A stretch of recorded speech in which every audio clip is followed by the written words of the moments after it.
देखने के लिए आएंगे। कैसा लगा मूवी भैया? काफी सही मूवी बनी है भोजपुरी का, देखो।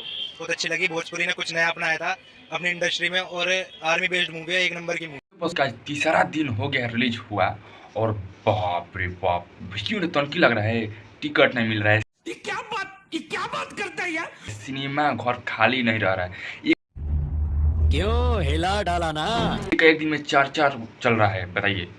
क्या बात है सर, क्या बात है सर, कि सिनेमा घर के एकदम चैन नहीं मिल रहा है, इतना चल रहा है रंग दे बसंती। क्या बात कर रहे हैं।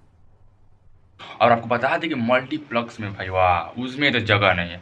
अच्छा, आराम से एसी में एकदम लोग जा रहे हैं, एसी में पैसे दे रहे हैं, पॉपकॉर्न खा रहे हैं, और आकर बता रहे हैं कि लोग बहुत भोजपुरी में एक पहला ऐसा फिल्म बना हुआ है तू समझा।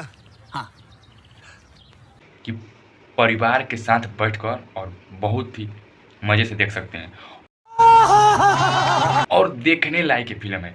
लोग आकर कह रहे हैं कि ये देखने लायक फिल्म है, आप लोग जरूर देखें। बताइए कोई तरीका है भीख मांगने का? कि ये तारीफ कर रहे हैं मल्टीप्लेक्स वाले, जो देखते हैं मल्टीप्लेक्स में जाकर फिल्म।